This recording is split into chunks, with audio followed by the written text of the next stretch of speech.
Olá, sétimo ano. Estamos iniciando o PET 7 de matemática. Nessa primeira semana a gente vai trabalhar com problemas envolvendo medições, tá? Nessa primeira semana aqui a gente tem 4 probleminhas. No primeiro fala de medição de sódio e açúcar, né? Presente nos alimentos. Então a gente tem uma tabela aqui trazendo alguns alimentos e a quantidade de sódio e açúcar em determinada quantidade desses alimentos, né? Então vocês devem aqui escolher 3 itens dessa tabela, né, para ser seu lanche, né? Por exemplo, você pode escolher aí uma banana, uma maçã e uma lata de refrigerante, né? Pode ser essas opções, né? E anotar a quantidade de cada item, né, que você vai consumir, observando aqui depois a quantidade de sódio e açúcar presentes nessa quantidade que você está consumindo. Então, por exemplo, se eu escolho consumir uma banana, eu vou estar consumindo 0 miligramas de sódio e 12 gramas de açúcar. Uma maçã, 0 miligramas de sódio e 10 de açúcar, né?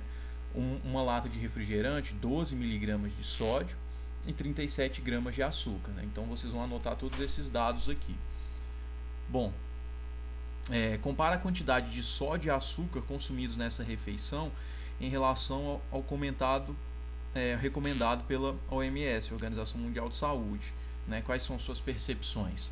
Bom, se a gente fizer as contas aqui, somar tudo isso, a gente vai, nessa refeição, por exemplo, a gente vai estar consumindo, somando esses três, 18 miligramas de sódio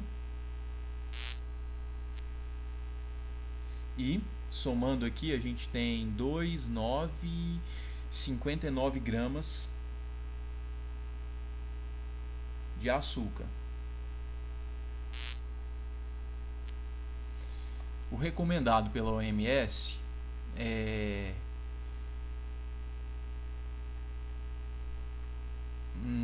vamos achar aqui, o recomendado pela OMS o sal e o açúcar estão entre as substâncias que devem ser reduzidas na alimentação e o seu consumo está limitado a 5 gramas de sódio, né? 5 gramas e 50 gramas de açúcar. Então a gente está excedendo a quantidade de açúcar, não é isso? Se for consumir nessa coisa, então a gente teria que reduzir a quantidade de açúcar. Já a quantidade de sódio está dentro do permitido, né? Então a gente vai fazer as análises aqui, né? Analisar, comparar o lanche escolhido, né? Para ver o que a gente pode reduzir ou não, e comparar também se ela não foi ultrapassada, quais outros alimentos eu posso consumir em outro horário, tá? A gente tem um exercício parecido aqui, né? No 2, que a gente vai usar, a gente pode usar essa tabela também. E aqui, só que aqui a gente consegue calcular a quantidade de açúcar e sódio ingerida por Pedro diariamente, já que ele toma 2 garrafas de refrigerante, né, e 1 copo de suco. Bom, cada garrafa de refrigerante ela tem 31 gramas de açúcar e 18 miligramas de sódio. Então a gente vai dobrar essa quantidade aqui, né? Multiplicar ela por 2, cada uma delas, para saber a quantidade de açúcar e sódio. Já na quantidade de açúcar e sódio do suco, basta a gente fazer uma regrinha de 3, né? 335 ml de suco tem 49 gramas, né, de açúcar. Então 500 ml vão ter quantas gramas de açúcar? Para o sódio a mesma coisa, né? A gente pode fazer a regrinha, 335 vão ter 18 miligramas de sódio, né? 500 vão ter quantas miligramas? Basta a gente comparar aí resolver essa regrinha, somar tudo para saber a quantidade ingerida aí de açúcar e sódio por Pedro, né? E depois desses resultados a gente vai comparar aqui com o valor dado pela a gente vai comparar aqui com o valor apresentado aqui para o risco de pressão e hipertensão arterial, né? No exercício 3 a gente tem um problema que fala da quantidade de água utilizada para fabricação do celular. A gente tem aqui 12.760 litros de água para um único aparelho, né?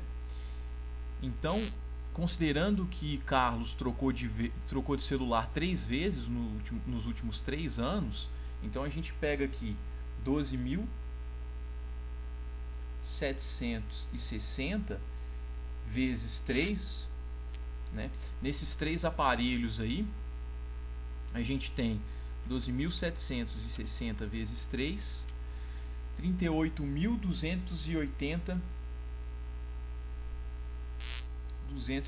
litros, né, utilizados para produzir esses 3 aparelhos.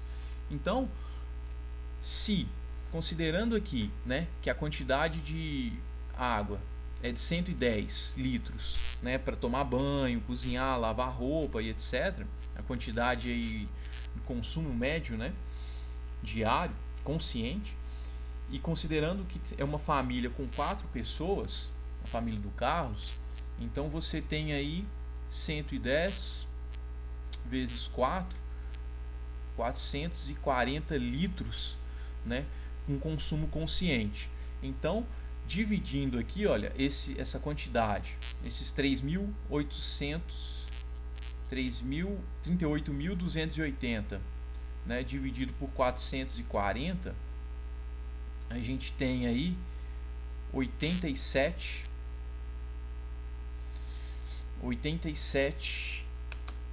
dias, né, de consumo.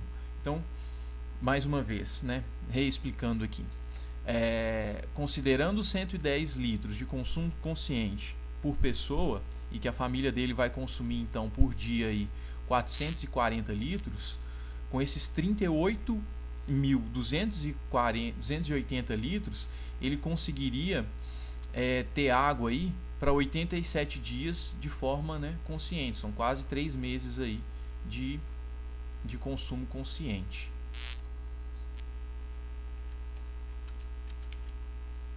Bom, e no último exercício, no último problema, eu vou pegar aqui, por exemplo, que a distância, vou considerar que a distância da minha casa, né, para ir para a escola, né, seja de uma estimativa mensal, por exemplo, eu vou considerar que seja 100 km, que eu percorra 100 km todo mês, né, para ir para a escola, para ir e voltar para a escola.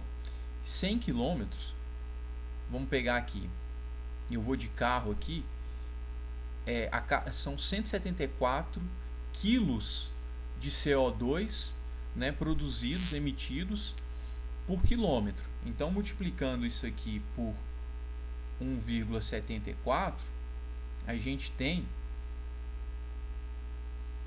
174 quilos de CO2, né? Isso aí por mês. É claro que eu estou fazendo uma estimativa e isso vai de cada um, né, da distância de cada um. Mas considerando que eu, por exemplo, considerei aqui 100 km para fazer esse exemplo. Então, se para cada 70 quilos eu tenho que plantar uma árvore, então eu vou ter que plantar aqui pelo menos 3 árvores, né? Aproximadamente 3 árvores